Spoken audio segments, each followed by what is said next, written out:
what exactly happened in yesterday's midterm elections? Well, we wish you could tell you with some precision. That's our job. But we can't because in a number of key races around the country, we still don't have a vote total. In Arizona, for example, there is no declared winner in the Senate race or in the governor's race. I want to talk about Tucker Carlson and the plan just not going the way he thought. At this point, it seems likely that both Kari Lake and Blake Masters will win. We'll be speaking to Kari Lake in just a minute about that. But according to news reports, the official results may not be in for more than a month. A month.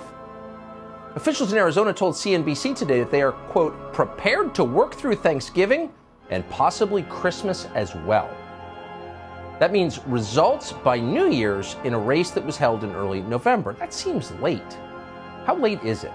Well, by comparison, the results of the 1862 midterm elections, which were tabulated by candlelight without machines or even electricity in the middle of a raging civil war, were clear before the end of the week. That was the entire country.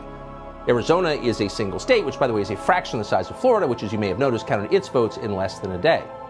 So did Brazil, an entire country. That seems embarrassing, if not like a full-blown emergency. Counting the votes isn't some added extra you get for government.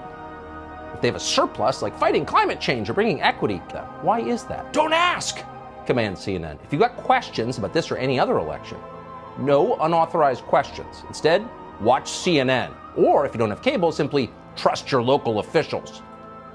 You see, that's our first votes, and that's the wonder of democracy, whether you're a Democrat or Republican. And I wanted to point that out to be a little bit of the crank in the room following Breonna there.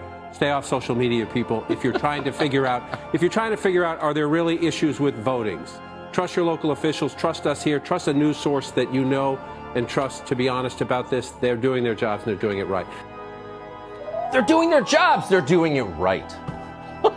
Really, CNN? Can we get a little more reporting on that? How right are they doing it? It's pretty funny. But we digress. The state of our election systems in many places is indeed pretty embarrassing, but so honestly were the results of last night's elections. Republicans swore they were going to sweep a red tsunami. That's what they told us, and we, to be honest, cautiously believed them. But they did not sweep, not even close to sweeping. The Republican Party, in the end, may take control of the House and the Senate, but only by a tiny margin at best. That's great, but it was not the plan. The plan. Oh my goodness. It's so hilarious to watch Tucker Carlson wince and squirm. What a bad night. What a bad night it must have been. The plan was really simple. It seemed easy a week ago. An unpopular president, a faltering economy, an open border, the looming risk of nuclear war. How about that? Put all those together, how could there not be a massive Republican win nationally? Wins everywhere. Well, there weren't. Some exceptions, but overall, there weren't. Joe Biden was not punished. Joe Biden wasn't punished. Oh my goodness. Something has to be done. We need to punish Joe Biden. So what happened? Well, before we give you our theories as to what happened, one obvious point, the people whose job it was to win but did not win should go do something else now. We're speaking specifically of the Republican leadership of the House and the Senate and of the RNC. It's nothing personal. Some of them are no doubt nice people, but they took hundreds of millions of dollars to paint the map red, and they didn't. It doesn't mean they're evil. It doesn't mean they should be jailed. It does mean they shouldn't be promoted. No one should ever be rewarded for failure. If there's a truly conservative principle in life, it's the principle of the meritocracy. You reward excellence. You do not reward mediocrity, and when you do, things fall apart. Never occurs to him that it might actually be Trump. This gets better. Keep watching. I promise it's better. What is that? That's corruption. Republicans should never do anything like that. And if they do, what's the point of voting for them? They're no different. So the question is, why did Republicans underperform last night? You're hearing a lot of people saying it was about abortion. Suburban ladies were mad about Roe. That's certainly plausible in some places, probably true. On the other hand, a number of resolutely pro-life Republicans thrived statewide. That would include Ron Johnson in Wisconsin, Brian Kemp in Georgia, Ted Budd in North Carolina, pro-lifers all. So abortion may have been a factor, but it's not the whole answer. Many others are saying that Donald Trump is the reason Republicans didn't do as well as they thought they would. That's a more complicated question. The truth is we can't really see the entire picture this early. Excuse us. I mean, the truth is Trump has always been a mixed blessing politically. The downsides are marbled in with the upsides, but in this case, he's certainly not the single cause of anything. Republicans last night suffered a fair amount of down-ballot losses in races that had nothing to do with Trump. In Michigan, for example. So whether you like Trump or not, and many don't, and a lot do, It's a lot more complicated than just him. And then there's the most amusingly stupid explanation of all. Excuse us, all election talk. So bad candidates were the problem. And that's all over Twitter. All the Twitter pundits are telling you now. Excuse us. How weird. Is Tucker more than one person? Does Tucker think he's more than one person? I believe that he might. Is there a problem? Should we have a wellness check for Tucker Carlson? Can somebody send somebody to his house? Because I'm concerned. Clearly, he thinks he's more than one person. But see, Tucker is more than one person.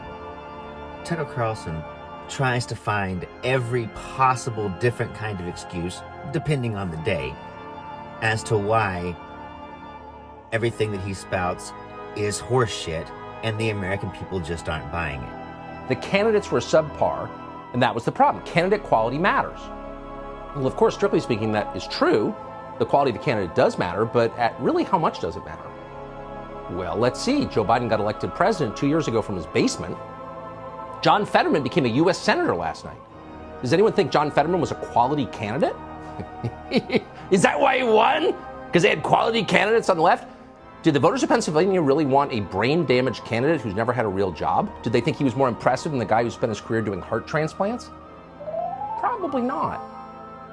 You got to give him credit for at least knowing who they were voting for. And they voted for John Federman. He won anyway. What does that tell you? Federman over Dr. Oz? Yeah, I think so, buddy. He's the better man. Well, the Federman. It tells you that in some cases, candidate quality is not actually the most important thing. What is? Well, the mechanics of an election. They matter. In fact, they matter sometimes more than any individual running in the election. The way people vote makes a big difference to the outcome. And so, by the way, there's access to channels of communication. Why does that matter? Well, because you can say whatever you want, but if no one hears you, you're not really speaking. And that's the case for Republicans. So often, as of tonight, Republicans can communicate their message unencumbered on a single cable television channel and a handful of relatively low-trafficked websites. That's it. The rest of the American media amounts to a gigantic filter designed to distort what Republicans are saying. It's a campaign apparatus, and only the Democrats have it. So if Republicans want to win elections too, they might spend some money to fix that, to achieve parity. John Federman bombed in his one public debate. You saw it. He humiliated himself. He made a mockery of the election, but it didn't matter by that point. Thanks to early voting, Federman's margin was already in the bank. Nearly 70% of Democrats had voted early in the Pennsylvania races. Only 20% of Republicans did. So, okay, it's over, but it doesn't need to be repeated. These are fixable problems. But enough of the depressing recap. There were bright spots last night. There were, as dispirited as you may have been, and we think it's important to enjoy them always. The good news is worth savoring. So the first piece of good news is actually the flip side of the worst piece of news, which is that John Federman won in Pennsylvania. And not only did John Federman win, but he won without speaking a single coherent sentence for the entire campaign. Now, you may have been appalled by that, but in some sense, it's an achievement. John Federman, in winning, shattered the thickest of all glass ceilings, which for centuries has prevented the unapologetically brain damaged from winning statewide election. So John Federman is not just a U.S. senator now, he's a pioneer. And there's nothing the Democratic Party loves, reveres, and elevates more quickly than a pioneer. Take a look at the White House press secretary. So the question is, given his awe-inspiring achievement, how can John Federman not be the frontrunner for the Democratic nomination in 2024? We can't control that. We're going to let him and Kamala fight it out. But in the meantime, expect a huge amount of uncomfortable entertainment value from Senator John Federman. Savor every moment. So the second piece of good news for Republicans that they really should celebrate, because it's great. Sometime watching your enemies get vanquished is a virtue in itself. The DHCCC Congressional Chairman Sean Patrick Maloney lost. Probably the oiliest, slipperiest, and by far not the stupidest member of Congress on the Democratic side. He's the one who claimed that Officer Brian Sicknick was, quote, killed on January 6th. Last night, after his defeat, Maloney once again invoked, can you guess it? January 6th. A short while ago, I spoke to my opponent, Michael Lawler, and congratulated him on a good win. We hope the high watermark of some of the anger and the division that we have dealt with this entire cycle, from January 6th on through. And we hope for something better for our country, because that's what all Americans deserve. Sometimes he's this guy. We mentioned he was clever. So what seemed like a gracious concession, and we're all in need of those on both sides, was in fact another attack on January 6th, the insurrection. And sometimes he's that guy.